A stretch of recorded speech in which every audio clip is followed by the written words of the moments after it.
మనం ప్రారంభ విషయాలు మాట్లాడుకుంటా ఉన్నాము. స్త్రీల కూడికల్లో గడిచిన బుధవారం కొన్ని విషయాలను గురించి ప్రారంభ పలుకులుగా నేర్చుకుంటూ వచ్చాం. గుర్తుందా?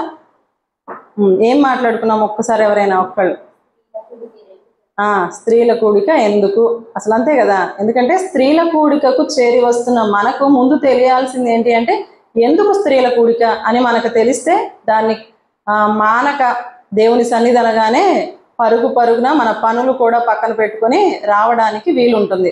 మనకే అర్థం కాకపోతే మనం ఏమనుకుంటామంటే, ఆదివారం వెళ్తున్నాను కదా, ఇంకా ప్రత్యేకించి స్త్రీల కూడికి ఎందుకు రావాలి అని మనం తెలియకుండానే ఇళ్ల దగ్గర ఉండి కూడా రాలేనటువంటి నిర్లక్ష్యము, అలక్ష్యం చేసే పరిస్థితి ఉంది. అందుకనే ముందు మనం తెలుసుకుంటే అప్పుడు తెలియకుండానే దేవుని సన్నిధి అంటే ఆసక్తి పెరుగుతుంది.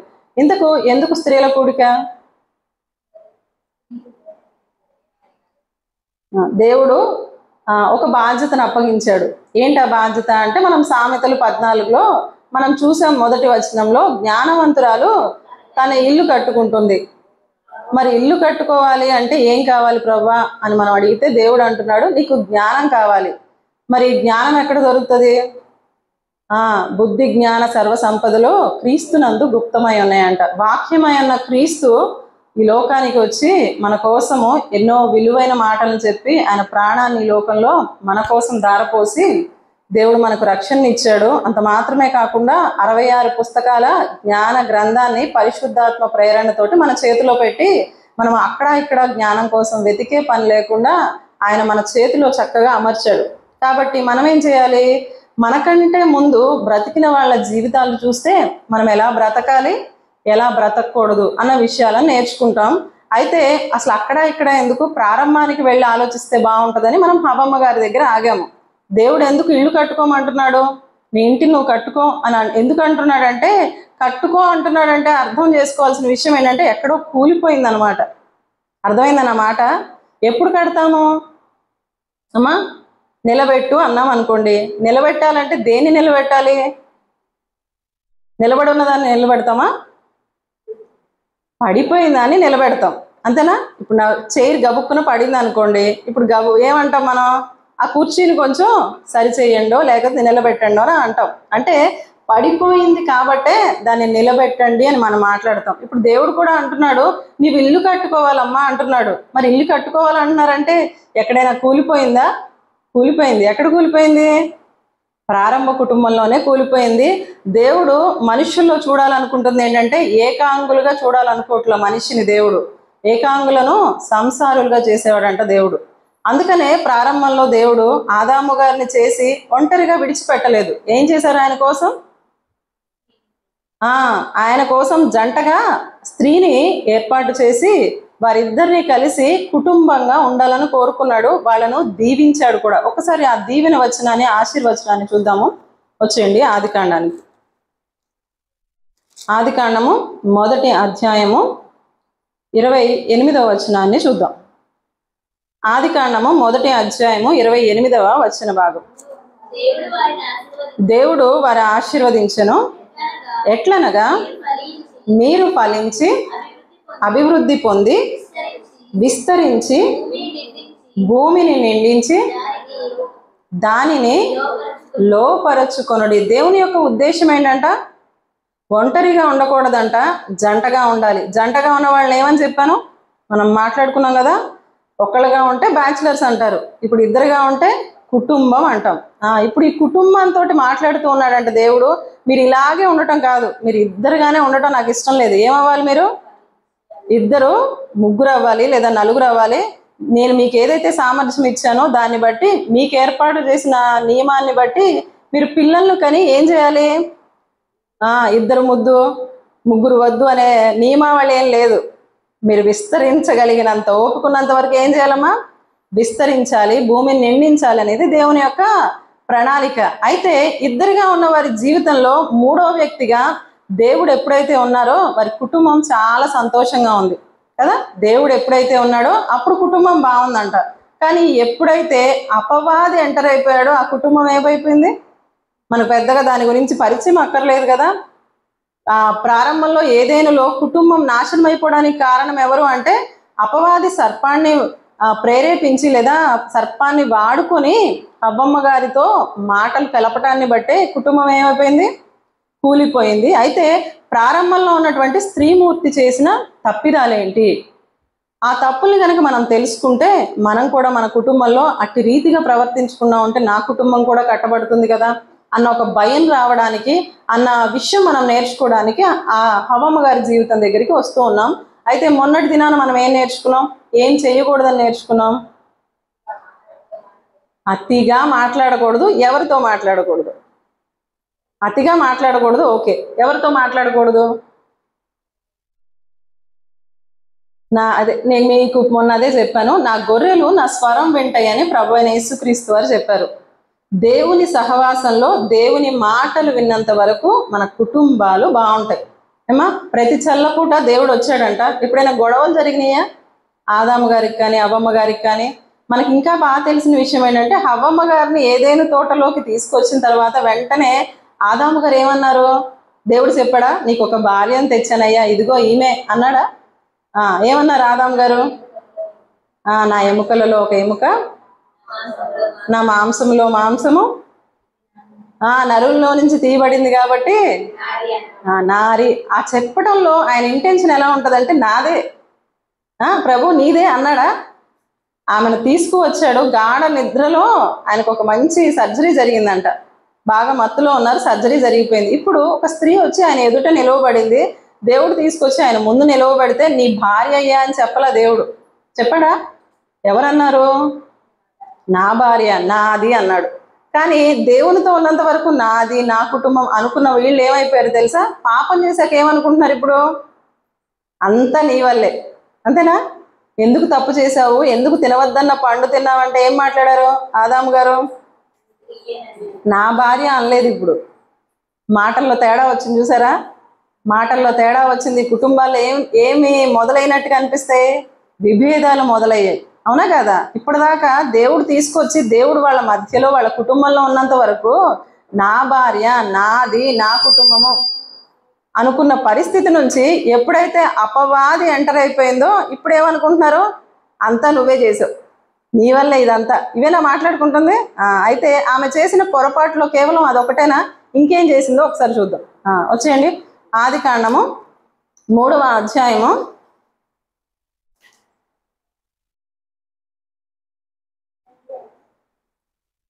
6వ వచనాన్ని చూద్దాం. అంటే అంతకుముందు మనం ఆల్రెడీ ఒక విషయాన్ని గురించి తెలుసుకున్నాము. కొత్త వ్యక్తులతోటి మాటలాడకూడదు. ఆమెకే కాదు, ఆ నియమం మనకు కూడా వర్తిస్తుంది. హవ్వమ్మ గారికి ఆదాము గారి స్వరం తెలుసు, దేవుని యొక్క స్వరం తెలుసు. ఎందుకంటే వాళ్ళ ఆ ఏదైనా తోటలో వాళ్ళకి సంచరిస్తూ ఉన్నప్పుడు మనుష్యులుగా లేదా జీవం కలిగిన వారిగా మాటలాడే వాళ్ళలో ఎవరి స్వరమైనా తెలుసా వాళ్లకు అంటే ఆ హవ్వమ్మ గారికి ఆదాము గారి స్వరం తెలుసు, దేవుని యొక్క స్వరం తెలుసు, జంతువుల అరుపులు తెలుసు. కానీ ఇక్కడ కొత్తగా అపవాదం వచ్చినప్పుడు ఎవరు అని ప్రశ్నించకుండా మాటలు కలిపింది. ఎప్పుడు మనం మాటలు కలుపుతాం కొత్త వ్యక్తులతోటి? ఇక్కడ ఒక విషయాన్ని ఆలోచించి ముందుకెళ్దాము. ఎప్పుడు కలుపుతాం మాటలు? బాగా బిజీగా ఉన్నప్పుడు ఎవరైనా మన ఇంటికి వచ్చారనుకోండి, కూర్చొని రండి రండి అక్క, రండి వదినా అని కూర్చొని మాట్లాడతామా? ఎప్పుడు మాట్లాడతాం? ఖాళీగా ఉన్నప్పుడు. అరుగుల మీదకి ఎప్పుడు వస్తామండి? ఖాళీగా ఉంటేనేగా. ఇంట్లో పెద్ద పని పెట్టుకున్నాం, వంట పని ఉంది, ఇంట్లో గిన్నెలు తోముకునే పని ఉంది, బట్టలు ఉతుక్కునే పని ఉంది, వస్తావా? అరుగు మీదకి వచ్చి రాక్క ఈరోజు ఏం జరిగిందో తెలుసు అని మాట్లాడతావా? ఎప్పుడు వస్తుంది మనకి? బయట ముచ్చట్లు ఆడుకోవాలన్న తీరిక ఎప్పుడు వస్తుంది అంటే పనులన్నీ అయిపోయాక అప్పుడు వస్తాం బయటికి. అంతేనా? మాటలకే కాదు, ఈ రోజున దేవుని మందిరానికి కూడా ఎప్పుడు వస్తాం? నిజం చెప్పాలి, అన్ని పనులు ముగించుకొని అయిపోయాకేగా వస్తాము. ఇప్పుడు హవ్వమ్మ గారు ఏం చేస్తుంది అంటే అపవాదితో ముచ్చటిస్తూ ఉంది. ఇప్పుడు నేను అనుకుంటాను ఆమెకు అంత ఖాళీ ఎక్కడ దొరికింది అని. ఖాళీగా ఉంటేనా మాట్లాడేది? అవునా కదా? ఒప్పుకుంటారా? ఖాళీగా ఉంటేనే కొత్త వ్యక్తులతో మాట్లాడాలి, నాకు టైం గడవట్లేదండి, టైం పాస్ అవ్వట్లేదండి అని ఒక మాటకి ఏం చేసింది? ఇంకా 4 మాటలు మాట్లాడటం మొదలుపెట్టింది. అపవాది అడిగింది ఒకటే ప్రశ్న, కానీ ఎన్ని ఆన్సర్లు ఇచ్చింది? అడిగింది 10 మార్కుల క్వశ్చన్ అయితే ఎంత రాసిందో తెలుసా? ఆన్సరు 100 మార్కులు సరిపడా ఆన్సర్ రాసింది. అర్థమవుతుందా? 10 మార్కులకి ఎంత రాయాలి? 10 మార్కులు తగ్గ క్వశ్చన్ ఆన్సరే రాయాలి, కానీ 100 మార్కులు పడేటట్లుగా రాసింది అనమాట. అయితే ఇక్కడ మనం ఆలోచించాల్సిన విషయం, ఖాళీగా ఉంది కాబట్టే ఆమె అపవాదితో ముచ్చట్లు ఎక్కువ పెట్టుకుంది. ఎందుకండి ఈ మాట అంటున్నారు? ఆ రోజుల్లో పనులే ఉన్నాయి, బట్టలు ఉతుక్కునే పని లేదు, అంట్లు తోముకునే పని లేదు, మీరేంటి ఖాళీగా అంటున్నారు అని ఒకవేళ అనుకుంటే, అసలు దేవుడు స్త్రీని చేసిన తరువాత ఆమె జీవితం పట్ల దేవుని యొక్క ఉద్దేశం ఏంటో ముందు ఆలోచిద్దాం. స్త్రీని దేనికోసం చేశాడు చెప్పండి? పురుషుడికి సాటి అయిన సహకారి. ఈ మాట మీదే ఉన్నాం. సాటి అయిన సహకారం అంటే ఏంటో చెప్పండి నాకు. ఏమంటావు ఆ మాటని? సహాయం అంట, అంతేనా? సహకారి అంటే సహాయం చేయాలి. దేనికి సహాయం చేయాలి? ఎవరికి సహాయం చేయాలి? తన భర్తకు సహాయం చేయాలి. దేవుడు కూడా ఎప్పుడు అంటే చాలా మంది స్త్రీలలో ఉండేటువంటి అభిప్రాయం ఏంటంటే పురుషులు గొప్ప, దేవుడు కూడా పురుష పక్షపాత అండి, పురుషుల వైపే ఉంటాడు అన్నట్లుగా ఆలోచిస్తూ ఉంటారు. కానీ దేవుడు స్త్రీని చేసినప్పుడు మాట్లాడుతున్న మాట ఏంటంటే, ఎవరు నువ్వు? సహకారివి కాదు. సహకారికి ముందేముంది చెప్పారుగా ఇప్పుడే, సాటి అయినా. సాటి అయినా అంటే ఏంటో అర్థం చెప్పండి నాకు. అయ్యో, సాటి అయినా అంటే సమానం. మీరు ఇప్పుడు పెద్ద పుస్తకాల్లోకి వెళ్ళే ఎంక్వైరీలు ఏం చేయని అవసరం లేదు. అయ్యో నాకు చదువు రాదండి అని అనుకోవడానికి కూడా లేదు. బాగా గుర్తుండడానికి నేను ఒక చిన్న ఎగ్జాంపుల్ చెప్తా. 100 రూపాయల నోటు తెలుసా మీకు? 100 రూపాయల నోటు దీనికి సమానమైంది అటు పక్కన పెట్టాలనుకుందాం. నా ఎడమ చేతిలో 100 రూపాయలు ఉందనుకుందాం. వాస్తవానికి నేను తెద్దాం అనుకున్నా, మర్చిపోయాను. నా ఒక చేతిలో 100 రూపాయలు ఉందనుకుందాం. ఇప్పుడు నా కుడి చేతిలో ఎంత డబ్బులు పెడితే సమానం అవుతుంది? ఒక 50 పెడితే సరిపోతుందా? 2 50లు పెడితే సరిపోద్ది. లేదా 20 రూపాయల నోట్లు 5 పెడితే సరిపోతుంది. అర్థం అవుతుందన్నమాట. ఇప్పుడు 2 సమానం అనే కదా చెప్తాం. ఈ చేతిలో 2 50 రూపాయల నోట్లు, ఈ చేతిలో ఒక 100 రూపాయల నోటు పెట్టుకున్నాను అనుకోండి. ఇప్పుడు రెండిట్లో ఏది ఎక్కువ అని అడుగుతున్నాను. అట్లా ఎట్లా కాదండి, ఎడం చేతిలో ఉన్న 100 రూపాయలే గొప్ప అని నేను అన్నాను అనుకోండి, ఎలా ఉంటుంది మీకు? చెప్పాలి, ఒప్పుకుంటారా? ఈరోజు దేవుని సన్నిధికి వచ్చిన మనం కూడా తెలుసుకోవాల్సింది ఏంటంటే, మనకి రూపంలో వేరు ఉంది, బాధ్యతలు వేరుగా ఉన్నాయి. కానీ దేవుడు మనల్ని ఎలా చేయాలనుకున్నాడు? సాటి అయిన సహాయం అంటే సమానం ఇద్దరు. ఇప్పుడు పురుషుడికి సమ ఉజ్జీగా ఉండాలంటే ఇంకొక పురుషుడిని చేయొచ్చుగా దేవుడు. అప్పుడు వాళ్ళిద్దరి మధ్య ఏం జరుగుతుంది? యుద్ధం జరుగుతుంది, కాపురం నిలబడదు కదా. అందుకనే దేవుడు ఏం చేశాడంటే ఒక్కొక్కరికి కొన్ని బాధ్యతలను అప్పగించి ప్రతివానికి వాని శక్తికి తగ్గట్లుగా దేవుడు పనులను ఇస్తాడు. అలాగే పురుషుని పట్ల దేవునికి ఒక ఉద్దేశం ఉంది కాబట్టి పురుషుడికి అటువంటి శక్తి సామర్థ్యాలను ఇచ్చాడు. అయితే ఇప్పుడు ఈ వ్యక్తికి కూడా ఏం కావాలంట? పురుషునికి సహాయం కావాలి. అర్థమవుతుందన్న మాటలో? ఇప్పుడు పురుషుడిని ఒక్కడనే వదిలేయచ్చుగా బలాఢ్యుడని? కాదంట. ఆ పురుషుడికి కూడా ఏం కావాలంట? సహాయం కావాలి. కాబట్టి మరొక పురుషుడిని చేయలే దేవుడు, స్త్రీని చేసి ఏమన్నాడు? స్త్రీని సాటివైనదానమ్మా, నువ్వు ఈక్వల్ అంతే. కానీ మనమేమనుకుంటాం? నేను బలహీనమైన ఘటమండి. నిజమే, దేనిలో? శరీరపరంగా మన ఆకారంలో మార్పు ఉండొచ్చు. పురుషులు పిల్లలు కనగలుగుతారా? స్త్రీకి ఆ సామర్థ్యత ఉంది, అవునా కాదా? ఇప్పుడు అలాని ఎవరికి వాళ్ళు నువ్వు గొప్ప అనుకోవాలని కాదు. కానీ దేవుని యొక్క ఉద్దేశం ఏంటంటే ఒకరిని మీద ఒకరు ఆధారపడుతూ ఒకరిని ఒకరు ప్రేమించుకుంటూ కుటుంబాన్ని కట్టుకోవాలనేది దేవుని యొక్క ఉద్దేశం. అందుకనే పురుషుడికి కొన్ని ఆధిక్యతలను ఇచ్చాడు, స్త్రీకి దేవుడు కొన్ని ఆధిక్యతలను ఇచ్చాడు. దానిలో కుటుంబాన్ని కట్టేటువంటి బాధ్యత పురుషునికి, సహకారం అందించే బాధ్యత ఎవరికి ఇచ్చాడు? స్త్రీకి ఇచ్చాడు. ఆదాము గారు ఇంతకు ఏం పని చేస్తున్నారు? సహాయం ఎవరికి కావాలి? ఖాళీగా ఇంట్లో కూర్చొని టీవీ చూసుకుంటా ఉండే వాళ్ళకి హెల్ప్ కావాలా? ఎవరికి కావాలి? ఇప్పుడు పనిలో ఉండి ఏదైనా మోయలేనిది ఏదో మోస్తా ఉన్నప్పుడే కదా మనం ఒక చెయ్యి వేస్తాం, అవునా కదా? ఇప్పుడు పిల్లలు ఉన్నారు, అమ్మ టేబుల్ పట్టు అన్నాం అనుకోండి, అప్పుడు గబుక్కును మనం ఏమనుకుంటాం? అదే చిన్నపిల్ల కదండి, ఇంకొకళ్ళు సహాయం చేయండి అంటామా లేదా? అంటే ఏదైనా పని ఉండి ఆ పని వారు మోయగలిగిన దానికంటే ఎక్కువగా ఉందనుకోండి, అప్పుడు ఇంకొకళ్ళు వెళ్ళి చేయబడతారు. మనకు అర్థం కావడానికి చెప్తున్నా, అవునా కదా? ఇప్పుడు మనం చేసే దానిలో ఇంకొకళ్ళు హెల్ప్ వచ్చారంటే అది మనం మోయలేము. ఇప్పుడు ఆదాము గారికి ఇచ్చిన పని ఏంటంటే చాలా భారభరితమైన పని. ఇంతకీ ఏం పని? స్వార్థ ప్రకటించే పని ఏమైనా ఉందా ఆదాము గారికి? దేవుడు ప్రతి ఒక్కళ్ళకి పని ఇచ్చాడు.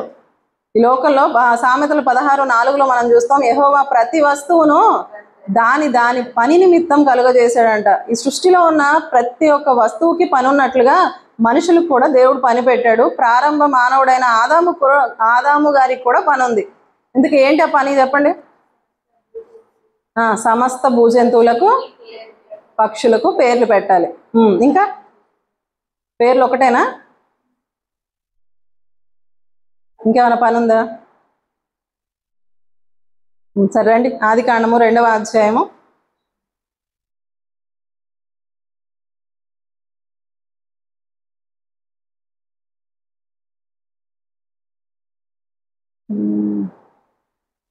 ఐదవ వచనాన్ని చూద్దాం. ఆదికాండము 2వ అధ్యాయం 5వ వచనం. అది వరకు పొలమందలి ఏ పొదయు భూమి మీద ఉండలేదు, మొలవలేదు.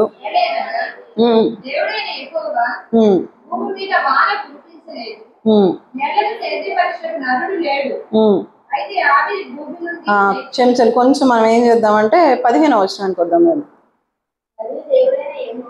మరియు దేవుడైన యెహోవా నరుని తీసుకొని ఏదేను తోటను సేద్యపరచుటకు దాని కాచుటకును ఏమేం చేయాలంట ఆదాము గారు? సేద్యపరచాలి, దాన్ని కాయాలి, జంతువులకు పేర్లు పెట్టాలి. పని అనగానే ఏదైనా తోటలో దేవుడు ఆదాము గారిని చేసి అలా ఒంటరిగా పెట్టి అటు ఇటు సరదాగా తిరిగయ్యా అని వదిలిపెట్టలేదంట. ఏం చేశారు? ముందు తోటను నువ్వేం చేయాలి? సేద్యపరచాలి. ఆల్రెడీ ఏదేనులో ఏం చేస్తున్నాయంట? ఒక నదిని దేవుడు పెట్టాడు. అది 4 శాఖలుగా విభాగించబడి అక్కడ నుంచి పారుతూ ఉందంట. ఇప్పుడు చెట్లకు నీళ్లు పెట్టే పని ఎవరిది? చెట్లకు నీళ్లు పెట్టే పని ఎవరిది? అప్పట్లో వర్షం లేదా? పైన వచనంలో ఎందా చూసాం కదా, అది వరకు పొలమందలి ఏ చెట్టు పెరగలేదంటే. ఎందుకని? ఆకాశం నుంచి వర్షం లేదు, కానీ ఎలా వచ్చేది? కింద నుంచి నేలను తడుపుతూ ఉండేది. స్ప్రింక్లర్ సిస్టమ్ అనమాట అది. అయితే ఇప్పుడు మనం ఆలోచించాల్సింది ఏం చేయాలి? ఆదాము గారు ఖాళీగా ఉంటే సరిపోదు. ఏదేను తోటలో ఉన్న సమస్త చెట్లకు, వృక్షాలకు మొత్తం ఏం చేయాలైనా? నీళ్లు పోయాలి. నీళ్లు పోయిపోతే చచ్చిపోతాయి కదా. ఇప్పుడు నీళ్లు పోసిన తర్వాత సరిపోతుందా పని? ఇప్పుడు చెట్ల దగ్గర పనులు, తోట పనులకు బాగా అర్థం అవుతూ ఉంటుంది. లేదా మన ఇంట్లో మొక్కలు పెంచుకునే అనుభవం ఉంటే మనకు కూడా తెలుసు. ఇప్పుడు మొక్కలు పెంచేటప్పుడు ఏమేం పని ఉంటుంది? ఒట్టి నీళ్లు పోస్తే సరిపోతుందా? ఏముంటుంది పని ఇంకా? అప్పట్లో భూమి చాలా సారవంతమైన భూమి, దానికి మందులు వేయాల్సిన అవసరం లేదు. ఇంకేముంటది? సన్లైట్కి ఆదాము గారికి సంబంధం లేదు. ఇంకా మొక్కలు పెరుగుతూ ఉన్నప్పుడు ఈ కొమ్మలు ఏమవుతాయి? ఎట్లా పడితే అట్లా పెరుగుతూ ఉంటాయి, అవునా కదా? ఇప్పుడు దాన్ని ఏం చేయాలి? తోటమాలి దాన్ని కట్ చేయాలి, సరి చేయాలి. ఇప్పుడు కొన్ని మొక్కలు ఏమవుతాయి అంటే వంకర టింకరగా పెరుగుతున్నప్పుడు దాన్ని సరిగ్గా కట్టాలి. కొన్ని ఏమంటారు, కింద పాకుతూ వెళ్తూ ఉంటాయి కదా మొక్కలు. ఈ బీరపాదులు, దొండపాదులు ఇలాంటివి ఉంటాయి కదా. అలాంటివన్నీ ఏం చేయాలి? వాటిని ఒక వైనంగా కట్టాలి కదా, ఒక క్రమబద్ధంగా కట్టాలి. కొన్ని ఏమవుతాయి? ఎండిపోతూ ఉంటాయి. ఆకులు అన్నాక ఎండిపోతాయి కదా. ఇప్పుడు ఎండిపోయిన అన్నీ ఏం చేయాలి? అవన్నీ కలిసి కింద పడతాయి. ఇప్పుడు ఎలా వదిలేయాలా? మొక్క బాగా ఎదగాలంటే మళ్ళీ శుభ్రం చేసుకుంటూ ఉండాలి. ఇప్పుడు పాదు దగ్గర ఏం చేయాలి? పాదులు తీయాలి మొక్కలకి. అది గుర్తుపెట్టుకోండి. ఒక చెట్టు దగ్గర మనం ఏం చేస్తాం? చుట్టూ పాదు తీయాలి. నీళ్ళు ఎట్లా నిలబడతాయి? దానిలో పాదు తీయాలి, దానిలో నీళ్లు పోయాలి. ఇప్పుడు రాలిన ఆకులు, ఇలాంటి ఇరిగిపోయిన కొమ్మలు అలాంటివి ఉంటాయి కదా. ఎందుకంటే జంతువులు ఉన్నాయి కదా, వాటికి ఆహారం ఏంటి? వృక్ష ఫలాలే. మనిషికి కూడా ఆహారం ఏంటి ప్రారంభంలో అంటే? వృక్ష ఫలాలే. ఇప్పుడు అవి తెంపుకొని తింటూ ఉన్నప్పుడు వాటి చెత్త ఉంటుందా? ఆ వ్యర్థమే వాటికి ఎరువు. గుర్తుపెట్టుకోండి. కంపోస్ట్ ఎరువు అన్నారు చిన్నప్పుడు చదువుకునేవాళ్ళం. మరి మీకు ఎంతమందికి గుర్తుందో కానీ. ఇప్పుడు వాటికి ఆహారం ఏంటి? అదే వాటికి ఫెర్టిలైజర్స్ ఏంటి ప్రారంభంలో అంటే? వాళ్ళు తిని వ్యర్థం ఏదైతే ఉందో, ఆ రాలిపోయిన ఆకులు కానీ వీళ్ళు తిని వదిలేసినటువంటి ఆహారం ఉంది చూసారా, అవన్నీ వాటికి మళ్ళీ బలమైన ఎరువులు అనమాట. ఇప్పుడు పడిపోయిన వ్యర్థం అంతా ఎవరు కలెక్ట్ చేయాలి? జంతువులు వస్తాయా? సింహం వచ్చి నేను ఇది తిన్నా కదా ఇక్కడ పెడదాం అనుకునిద్దా? అలా ఏం కాదు. అన్నీ ఎవరు చేసుకోవాలంటే ఏదేనిలో పని అనగానే ఊరికే చెప్పేసుకుంటాం మనం. మన ఇంట్లో పని ఏముందండి, ఆడవాళ్ళు ఇంట్లో వంట చేసుకొని కూర్చోవటమేగా అన్నారనుకోండి, ఎలా ఉంటుంది మీకు? నాకైతే బీపీ వస్తుంది. చాలామంది పురుషులు అదే కానేది, ఇంట్లో ఉంటావు ఖాళీగా, ఏముంది అన్నం కూర వండుకొని ఖాళీయే కానీ టైం అంటారు. ఒక్కసారి వస్తే తెలుస్తుంది ఇంట్లో మనకి ఎంత ఖాళీ ఉండిద్దో, అవునా కదా? భర్త పిల్లలు వెళ్ళిపోయిన దగ్గర నుంచి మన పని మొదలవుతుంది. అన్ని సర్దుకోవటాలు, కడుక్కోవటాలు, ఉతుక్కోవటాలు, మళ్ళీ వంట చేసుకోవటాలు, మళ్ళీ సాయంత్రానికి రేపటికని ఎంత బిజీగా ఉంటాం. ఇప్పుడు ఏదేనులో కూడా ఆదాము గారు ఎందుకు అంత బిజీగా ఉంటే ఆ బిజీగా ఉన్న వ్యక్తికి సహకారంగా ఉండడానికి స్త్రీని ఇచ్చాడు అంటే ఏంటి ఆ బిజీ అనేది తెలియాలి ముందు మనకి. ఏంటి ఆయన చేసిన పని అని అంటే, చెట్లను సేద్యపరచడం అంటే నోటి మాటతో కాదు, అక్కడికి వెళ్ళి ఒక్కసారి ఆగితే మనకు తెలుస్తుంది. ఇప్పుడు పాదులు తీయాలి, నీళ్లు పెట్టాలి, అక్కడ ఉన్నటువంటి వ్యర్థాలన్నింటినీ ఆకులు కానీ తిన్న ఆహారం కానీ మొత్తాన్ని ఏం చేయాలి, కలెక్ట్ చేసి మరలా వాటిని ఎరువుల్లాగా పెట్టుకోవాలి. ఇవన్నీ చేస్తూ ఉంటే ఇక్కడతో అయిపోయిందా పని? అవలా. ఏం చేయాలంట? తోటను కాయాలి. కాయటం అంటే ఏమీ రాకుండా తోటని కాపలాగా ఉండాలంట ఆయన. ఇది మాత్రమే కాకుండా పేర్లు పెట్టాలి. పేర్లు పెట్టడం ఏముందండి, ఈజీయేగా అనిపిస్తుందా? పేర్లు పెట్టడం ఈజీయా కష్టమా? పోనీలు ఒప్పుకున్నారు. ఏంటి కష్టం చెప్పండి, అది కూడా. ఎందుకు కష్టం?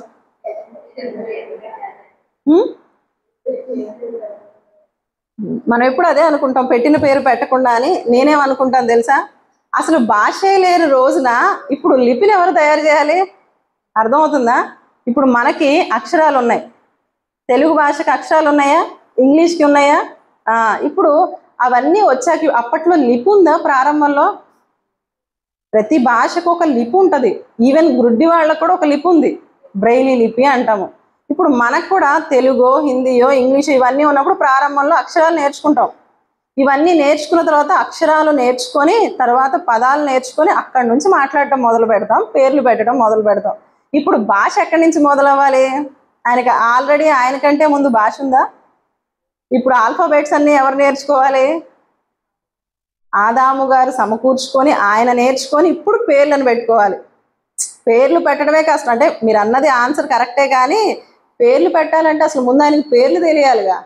అర్థమైందా నా మాట? పేర్లు తెలియాలంటే అక్షరాలు నేర్చుకోవాలిగా. అక్షరాలు ఎక్కడ నేర్చుకున్నాడు ఆయన? ఏదేనులో నేర్చుకున్నాడు. ఏ వయసు నుంచి? 4 ఏళ్ళకి 3 ఏళ్ళకి స్కూల్కి వెళ్ళా ఆయన. దేవుడు ఆదాము గారికి ఏ వయసులో ఇచ్చారో, ఏ వయసుని ఇచ్చారు ఈ భూమి మీద? యవ్వన కాలం ఇచ్చారు. యవ్వన కాలంలో చదువుకోబుద్ధి అవుతుందా? కానీ ఆదాము గారు ఏం చేశారు అంటే అక్షరాలు నేర్చుకున్నారు, ఆ అక్షరాల నుంచి పదాలను కూర్చుకున్నారు. అక్కడ నుంచి పేర్లు ఏంటి, పేర్లు, వీటిని పేర్లు అంటారు అనేది కూడా ఆయనే స్టడీ చేసుకొని దేవుని జ్ఞానం ఇచ్చిన దాన్ని బట్టి. మరి దేవుడు ఏం ముచ్చటించుంటారో ప్రతి చల్లపూట ఏదేనులో? ఊరికే వచ్చి బాగున్నావా ఆదాము, తింటున్నావా టైంకి అని వెళ్ళిపోయి ఉంటారు అనుకుంటున్నారా? కాదు కాదు, అన్నీ నేర్పించింది ఎవరు అంటే దేవుడే.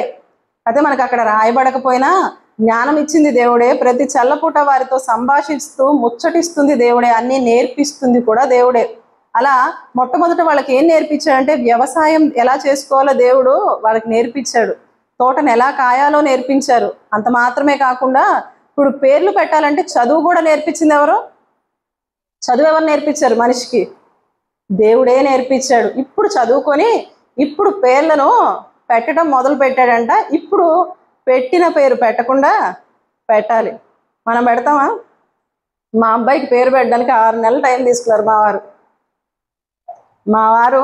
నేనే పెడతా పేరు అన్నారు. తిప్పి తిప్పి తిప్పి తిప్పి ఆలోచించి 6 నెలలు టైం పట్టింది. ఎందుకని?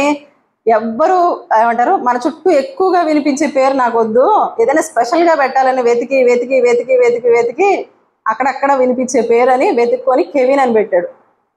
మా అబ్బాయి పేరు కెవిన్ పాల్. కెవిన్ అని పోలి పేరు పెట్టాడు. ఇప్పుడు ఇంత అభివృద్ధి చెంది ఇంత బాగా చదువుకున్నప్పటికి కూడా ఒక పేరు పెట్టడం ఎంత కష్టం అయిపోతుంది. నేను అనుకుంటాను, కాకి కోకిల 2 పక్కపక్కనే వచ్చి నిలబడ్డాయి అనుకోండి, మనం ఏం చేస్తాం? గబుక్కున దూరం నుంచి చూస్తే ఏది కాకో ఏది కోకిలో గుర్తుపట్టడం కష్టమా ఈజీ అంటారా? కష్టమే కదా. ఎందుకని? గబుక్కున 2 నల్లగానే ఉన్నాయి కదా అనుకుంటాం. మరలా పావురాల్లో కూడా నల్ల పావురాలు ఉంటాయి కదా, మనం నోహు గారి కాలంలో కూడా చూస్తాం. ఇప్పుడు నల్లగా ఉన్న వాటన్నిటికీ ఒక పేరు పెట్టేద్దామా అనుకోవచ్చుగా ఆదాము గారు? అనుకోలా. వాటి యొక్క స్వరాన్ని, వాటి యొక్క స్వభావాన్ని ఆయన గుర్తించి, అంటే ఇప్పుడు జంతు శాస్త్రం నేర్పిస్తున్నాడు దేవుడు. మీకు అర్థమవుతుందో లేదో? సైన్స్ ఇప్పుడు నేర్చుకుంటున్నాం, కానీ దేవుడు ప్రతి ఒక్క యానిమల్ మీద, ప్రతి ఒక్క జంతువు మీద ఆదాము గారికి ఏం నేర్పిస్తున్నారు? Study, biology. అంతేనా? ఇప్పుడు అక్కడ జంతు శాస్త్రాన్ని నేర్పిస్తా ఉన్నాడు దేవుడు. దేవుడు ఎంత గొప్ప దేవుడో కదా. ఆయన మనల్ని ఎప్పుడు విడిచిపెట్టేవాడు కాదు, మనకి జ్ఞానాన్ని నేర్పించేవాడు. అలా నేర్పిస్తున్న క్రమంలో ఆదాము గారికి బుర్ర హీట్ ఎక్కిపోతుంది. ప్రభా ఇటు ఒక పక్కన సేద్యం అంటున్నావు, ఇక్కడ ఈ చెట్టు అంటున్నావు, ఆ చెట్టు అంటున్నావు, మరలా ఇటు వచ్చేసరికి పేర్లు అంటున్నావు, ఎన్ని నేర్చుకోవాలి ప్రభా, నాకు చాలా భారంగా ఉందయ్యా అని ఎప్పుడైతే ఆదాము గారికి అనిపించిందో అప్పటిదాకా భార్యను ఇవ్వలేదు తెలుసా. ఒకసారి చూద్దాం ఆ మాట రండి. 18 నుంచి చూద్దాం. మరియు దేవుడైన యెహోవా, నరుడు ఒంటరిగా ఉండుట మంచిది కాదు, వానికి సాటి అయిన సహాయమును వారి కొరకు చేయుదని అనుకున్నాను. ఏమనుకున్నారంట దేవుడు? పనిచ్చాడు పైన, పనిచ్చి పనిలో ఉన్న ఆదామును చూసిన తర్వాత అయ్యో సాటి అయిన సహాయాన్ని, ఎవరిని? ఇందాకే చెప్పా, మనం ఎవరము? సాటి అయిన సహాయం. తక్కువ వరమా? సాటి అంటేనే సమానం. ఇప్పుడు ఇందాక చెప్పా కదా, 2 50 రూపాయల నోట్లు, ఒక 100 రూపాయలు. ఏది ఎక్కువ అంటే దేన్ని ఎక్కువ అని చెప్పలేం. చిల్లరగా మనకి ఏదైనా కొనుక్కోవాలన్నప్పుడు గబుక్కున మనం 50 రూపాయల నోటు తీస్తాం, లేదు కొంచెం పెద్ద వస్తువు కొనుక్కోవాలన్నప్పుడు 100 రూపాయలు తీస్తాం, అంతే తేడా. అది ఉపయోగించే విధానాలు మారినాయి కానీ వాటి యొక్క విలువలు మారలేదు. మా అర్థమవుతుందా? అలాగే స్త్రీ పురుషులలో కూడా దేవుడు సాటి అయిన సహాయంగా ఉండడానికే మనల్ని పురుషులకు ఇచ్చాడు. అంతేగాని నువ్వెక్కువ నేను తక్కువ, లేకపోతే నేను ఎక్కువ నువ్వు తక్కువ అనడానికి కాదు. ఇద్దరూ సమానమే దేవుని దృష్టిలో. ఇప్పుడు వచ్చేయండి 19. దేవుడైన యెహోవా ప్రతి భూజంతువును, ప్రతి ఆకాశ పక్షిని నేల నుండి నిర్మించి ఆదాము వాటికి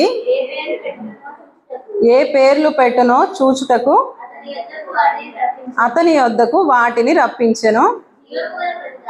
జీవము గల ప్రతిదానికి ఆదాము ఏ పేరు పెట్టెనో ఆ పేరు దానికి కలిగెను. అప్పుడు ఆదాము సమస్త పశువులకును ఆకాశ పక్షులకును సమస్త భూజంతువులకును పేరులు పెట్టెను. ఇక్కడ ఈ వచనాన్ని మనం అండర్లైన్ చేసుకుందాం. అయినను ఆదామునకు సాటి అయిన సహాయము లేకపోయాను. దేవుడు పైన అనుకున్నాడు సహాయాన్ని చెయ్యాలి, కానీ ఎప్పుడు చేయాలి? ఇప్పుడు బిజీ అయిపోయాడు పనిలో, పేర్లు పెడుతున్నాడంట, టైర్డ్ అయిపోతున్నాడు, బుర్ర బాగా హీట్ అయిపోయింది. ఇప్పుడు దేవుడు అనుకున్నాడు ఇది రైట్ టైం. మనమైతే ఈ లోకంలో వివాహం చేయడానికి ఎప్పుడు ఏది సరైన సమయం అనుకుంటాం? ఈ లోకంలో మనము పిల్లలకు వివాహం చేయడానికి ఏది సరైన సమయం అనుకుంటాం? అబ్బాయికి ఉద్యోగం వచ్చిందండి, హైదరాబాద్లో ఉన్నాడు, పని చేసుకోలేడు పాపం, వండుకోవడానికి తినడానికి కష్టమైద్ది, అందుకని పెళ్లి చేద్దాం అని మనం అనుకుంటాం. లేదా గాలి తిరుగుతున్నాడండి, అసలు ఇంటి పట్టణ అస్సలు ఉండట్లేదండి, అందుకని పెళ్లి చేద్దామని మనం అనుకుంటాం. కానీ దేవుని యొక్క ఉద్దేశం వేరు వివాహం పట్ల. వివాహం చేసేవారికి ఎప్పుడైనా మనం గుర్తుంచుకోవాల్సిన లక్షణాలు, మనం అర్థం చేసుకోవాల్సింది ఏంటంటే పని చేసే వాళ్ళకే పెళ్లి చేసుకునే అర్హత ఉంది. దేవుడు అందుకనే ఆదాము గారిని చేసి వెంటనే హవ్వమ్మ గారిని చేయలే, పనిలో పెట్టి బాధ్యత నేర్పించాడు. ఎంత గొప్ప తండ్రో కదా. ఈ లోకంలో కూడా చాలా మంది అరే నీ సంపాదన నువ్వు సంపాదించరా, అప్పుడు నువ్వు పెళ్లి చేసుకుందావు అనే తండ్రులు కూడా ఉన్నారు. కానీ తల్లులు ఏం చేస్తారు? వచ్చే కట్నం మీద నా కొడుకుని పోషించేసుకుందాం అని ఆలోచిస్తారు ఆడవాళ్ళు, అవునా కదా. అందుకనే దేవుడు ఆదాము గారి వెంటనే హవ్వమ్మ గారిని చేయకుండా ఎందుకు డిలే చేశారంటే ముందు బాధ్యత నేర్పించారు. పని చేయటం, కష్టపడేటువంటి ఆ స్వభావం ఆదాము గారికి వచ్చి పనిలో బిజీ అయిపోయిన తర్వాత ఇప్పుడు ఏం చేశాడంట, కిందకు వచ్చేయండి. సాటి అయిన సహాయం అతనికి లేకపోయాను అని చెప్పి అప్పుడు దేవుడైన యెహోవా ఆదామునకు గాఢ నిద్ర కలుగజేసి అతడు నిద్రించినప్పుడు అతని ప్రక్కటెముకను ఒకదానిని తీసి ఆ చోటును మాంసముతో పూడ్చివేసెను. దేవునికి స్తోత్రం. చాలు. ఇప్పుడు ఏమైందంట? ఇప్పుడు పనిలో ఉన్నటువంటి ఆదాము గారికి ఈమె ఏం చేయాలని దేవుడు ఇచ్చాడు చెప్పండి? హవ్వమ్మ గారిని దేనికి ఇచ్చారు? ఓకే, సాటి అయిన సహాయం ఏం చేయాలి అదే అడుగుతున్నా, ఏం చేయాలి? నేను అందరు నా వైపు చూస్తున్నారు, మాకేం చెప్పలేదండి అంటారా? ఇప్పుడు ఏ పని చేస్తున్నారో చెప్పాను ఇందాక దాకా. ఆదాము గారు ఏమేం చేస్తున్నారు? ఇప్పుడు పేర్లు పెట్టే క్రమంలో ఏమో కూడా ఏం చేయాలి? ఆదాము గారు ఈ జంతువుని ఈ పేరు పెట్టారు కదా, ఇంకొక పేరు ఏమన్నా పెడదామా అని ఏమో కూడా ఏం చేయాలి? ఇప్పుడు సజెషన్స్ ఇవ్వాలి, సలహాలు ఇవ్వాలి, సూచనలు ఇవ్వాలి. అయ్యో సేద్యం చేస్తున్నారా, ఉండండి నేను నీళ్ళు తీసుకొస్తాను, అది ఆ మొక్కకు పోయండి, ఇక్కడ ఉన్న ఏమంటారు వ్యర్థం అంతా నేను క్లీన్ చేస్తాను అని మొదలు పెట్టాలా లేదా? ఇప్పుడు కాపలా కాస్తున్నారు కదా. అసలు నేను అనుకుంటాను ప్రారంభంలో కాపలా ఎందుకు? ఏ జంతువులు బయట ఉన్నాయి? ఏవి క్రూరంగా లేవు కదా ప్రారంభంలో, తెలుసా మీకు? నోవహు జల ప్రళయం వరకు అన్ని సాధు జంతువులే, సింహంతో సహా. మనుషుల మీద ఏం తిరుగుబడినవి కాదవి. అప్పటి వరకు సాధువుగానే ఉన్నాయి. మరి ఎక్కడ నుంచి ప్రమాదం ఉందని దేవుడు తోటను కాయమన్నాడు? ఆలోచించామా? ఇప్పుడు కాపలా కాయండి అన్నామంటే దొంగల బెడదుంది, క్రూర మృగాలు బయట ఉన్నాయి కాబట్టి మనం కాపలా కాస్తాం. ఏదేనులో కాపలా ఎందుకు? కాపలా ఎందుకంటే మొన్నటి దినాన్ని చెప్పా కదా, గర్జించు సింహం ఒకటి ఉంది. ఎవరది? అపవాది. మనుషుల్ని ఎలా పడగొట్టాలా అని చెప్పి ఎదురు చూస్తూ ఉంటాడు. అందుకనే జాగ్రత్తగా ఉండు, మెలకుగా ఉండని. ఇప్పుడు ఏమైపోయింది? ఆ క్రూరమైనటువంటి సింహం లోపలికి వచ్చేసింది. వచ్చి ఎవరితో మాట్లాడుతుంది ఇప్పుడు? హవ్వమ్మ గారితో మాట్లాడుతుంది. కాపలా కాసే బాధ్యత కేవలం ఆదాము గారిదేనా, హవ్వమ్మ గారిది కూడా అని ప్రశ్నిస్తున్నా. ఇప్పుడు సహాయం అంటే అర్థం ఏంటి? అయ్యా నువ్వు అటువైపు చూస్తూ ఉండు, నేను ఇటువైపు చూస్తూ ఉంటాను అనాలి, అవునా కదా? ఇప్పుడు ఆమె ఏం చేసింది? అట్నుంచి ఆదాము గారు కాపలా కాస్తా ఉంటే ఇట్నుంచి రానిచ్చేసింది లోపలికి. అర్థమైందా? మనకు కూడా తలుపులు 2 ఉన్నాయి అనుకోండి.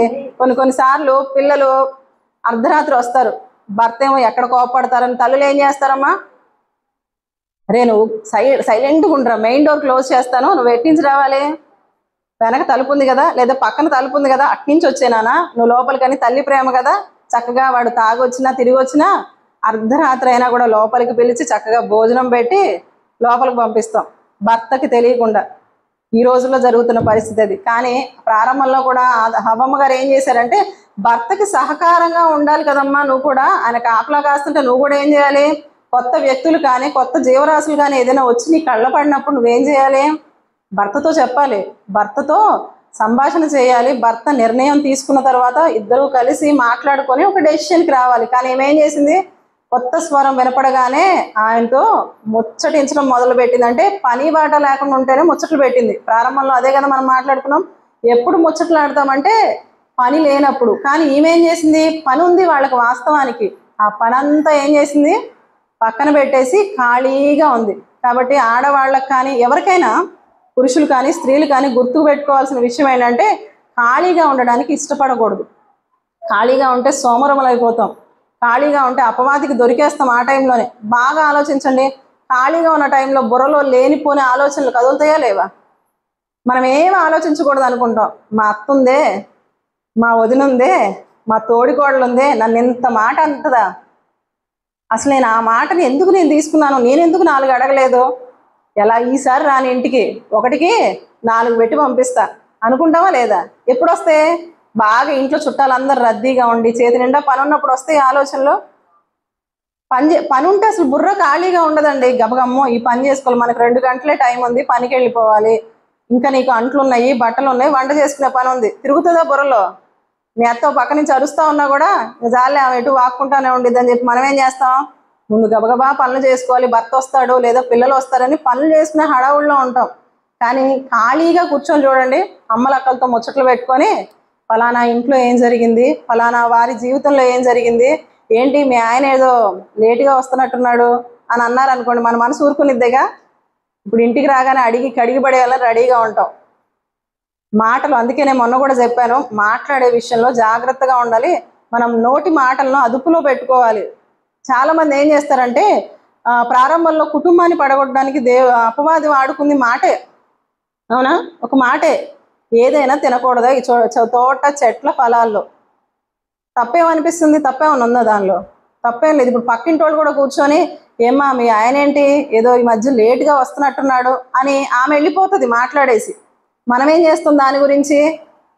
ఏమయ్యా రోజు ఎందుకు ఇలా లేటుగా వస్తున్నావు? నాకు ఇప్పుడు నువ్వు ఆ మాట అనగానే అలసిపోయి వచ్చిన భర్తకి ఎలా ఉంటుందమ్మా? నా భార్య కోసం పిల్లల కోసం ఎంత కష్టపడి వస్తుంటే ఈ మాట అడుగుతుంది ఏంటే ఎప్పుడు లేని కొత్తగా మాట్లాడుతున్నావు అనగానే ఈ మధ్య నీ ప్రవర్తన అలాగే ఉంటుంది. ఇదిగో పక్కింటి ఎల్లమ్మ ఎదురింటి పుల్లమ్మ కూడా నీ గురించి చెప్తా ఉన్నారు, నువ్వు ఈ మధ్య ఎవరినో ఎక్కించుకొని తిరుగుతున్నావంటగా అనగానే ఇప్పుడు ఏమవుతుంది? ఆ అనుమానాలు కాస్త పెనుభూతాలుగా మారి భర్తకి అహం ఎక్కువ ఉంటుంది. ఇగో అనేది పురుషులకి, లేడీస్ కంటే కూడా పురుషులకి ఎక్కువ ఉంటుంది. నువ్వు నన్నే ప్రశ్నిస్తావా అని వెంటనే మాట పెరిగి ఏమవుతుందమ్మా? మాట నోటి దగ్గర రాకుండా చెంప మీద చెయ్యి ఉంటుంది, అంతేనా? చెంప పగిలిపోద్ది. ఇప్పుడు ఆ చిన్న మాట ఎక్కడికి దారి తీస్తుంది? కాబట్టి ముసలమ్మ ముచ్చట్లను బైబిల్ చెప్తున్న మాట ఏంటి? ముసలమ్మ ముచ్చట్లను పక్కన పెట్టేయాలంట. ఏం మాట్లాడుకోవాలి? నేను మీకు మొన్న కూడా చూపించా కదా, మలాకీ గ్రంథంలో చూపించానా? సరే రండి, మలాకీ గ్రంథము 3వ అధ్యాయము 16వ వచన భాగం. మలాకీ 3:16. ఒకవేళ మీరు అండర్లైన్ చేసుకోకపోతే చక్కగా అండర్లైన్ చేసుకోండి. అప్పుడు యెహోవా యందు భయభక్తులు గలవారు ఒకరితో ఒకరు మాటలాడుకొనుచుండగా, అమ్మా ఈ మాట అర్థమైందా మీకు? యెహోవా చెవియొగ్గి ఆలకించెను. ఆలకించిన ఆయన ఏం చేస్తాడంట?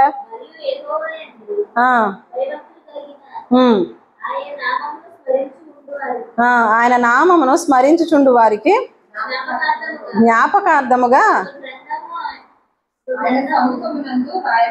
ఒక గ్రంథము ఆయన సముఖమునందు వ్రాయబడెను. మీకు అర్థమైంది ఈ మాట?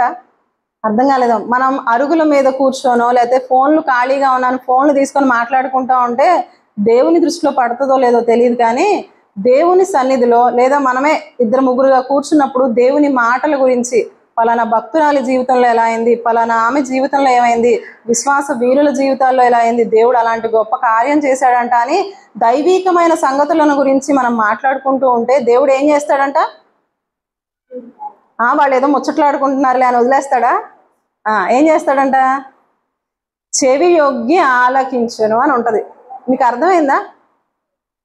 వినటం వేరు, ఆలకించటం వేరు.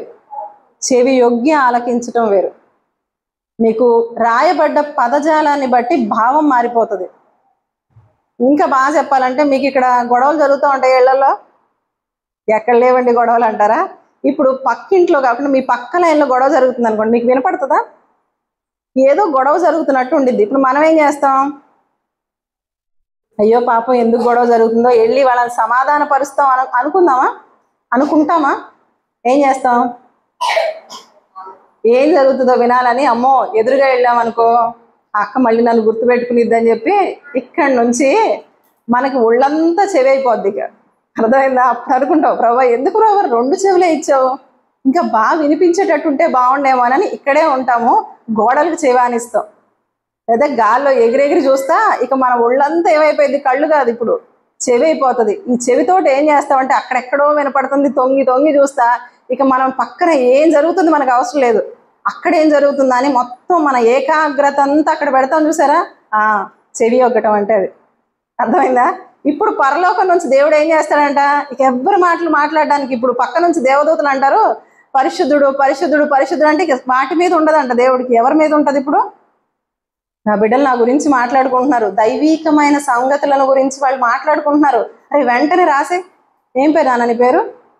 నీ పేరే సునీత.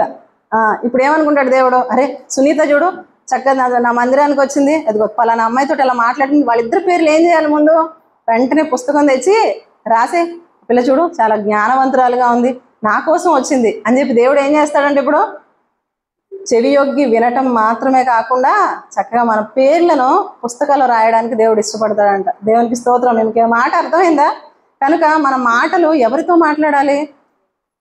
ఎలాంటి సంగతుల గురించి మాట్లాడాలంటే లోక సంబంధమైన ముచ్చట్ల గురించి, కాపురాలు కూల్చే ముచ్చట్లు కాదు. ఎక్కువగా ఆడవాళ్ళలోకి ఉండి ఒక 40-50 వచ్చేసరికి కుటుంబాల్లో కలహాలు పెట్టడానికి రెడీగా ఉంటాం. నిజమే కదా చెప్పండి? పెళ్లి చేస్తారు, కోడలు కొడుకు బాగుంటే చూడలేము, మళ్ళీ అత్తలకి స్వభావం ఎందుకు వస్తుందో నాకు అర్థం కాదు. నా కొడుకుని కొంగును కట్టేసుకుంటుందని కొడుకు రాగానే ముచ్చట్లు చెప్పేస్తూ ఉంటారు. నీ భార్య ఏం చేసిందో తెలుసా? సరిగ్గా అన్నం కూడా పెట్టట్లేదు, నాకు మర్యాద కూడా ఇవ్వట్లేదు. ఒకవేళ ఉన్నా లేకపోయినా నిజంగా కోడలు అలాంటిది అయినప్పటికీ కూడా కుటుంబం బాగుండాలి, నా బిడ్డ కుటుంబం బాగుండాలని ఏం చేయాలి? ఈమె అర్థం చేసుకొని సర్దుకుపోయేటట్టు ఉండాలి. కానీ అలా ఉంటున్నామా? అపవాది ఆ రోజున స్త్రీని వాడుకొని బలహీనమైన ఘటమని ఎంచి ఖాళీగా ఉండేటట్టు చేసి ఆ ఖాళీని ఈమె సర్పంతో అపవాది మాటలతోటి పూరించేలాగా చేసింది. కనుక మన ఖాళీ సమయాన్ని దేంతో నింపుకుందామా? అక్కకు ఫోన్ చేస్తే మంచిగా టైం పాస్ అయిపోయింది, ఫోన్ టీవీ ముందు కూర్చొని సీరియల్ చూస్తూ ఉంటే టైం అయిపోద్ది అని కూర్చున్నాం అనుకోండి. ఇప్పుడు సీరియళ్ళ ద్వారా కూడా ప్రమాదం. చాలా మందికి వచ్చే డౌట్ ఏంటంటే సీరియల్ ఎందుకు చూడకూడదని చాలా మంది అడుగుతూ ఉంటారు నన్ను. సీరియల్ చూడటం ప్రాబ్లం కాదు, మనం ఏదైతే చూస్తామో అది మన బుర్రలోకి ఎక్కేస్తుంది. ఎలా ఎక్కుతుందో తెలుసా? ఆ వచ్చే సీరియల్లో అత్త గయ్యాలనుకోండి, అవన్నీ మనం ఎక్కిచ్చేసుకుంటాం. భర్త ఒకవేళ అనుమానం అనుకోండి, అవి కూడా ఎక్కిచ్చేసుకుంటాం. ఇప్పుడు రియల్ లైఫ్లోకి వచ్చేసరికి మనం ఎలా చూస్తూ ఉంటామంటే అత్తనే, ఆ సీరియల్లో ఉంది చూసారా అత్త, ఆ అత్తనే ఊహించుకుంటా ఉంటాం ఆమెలో.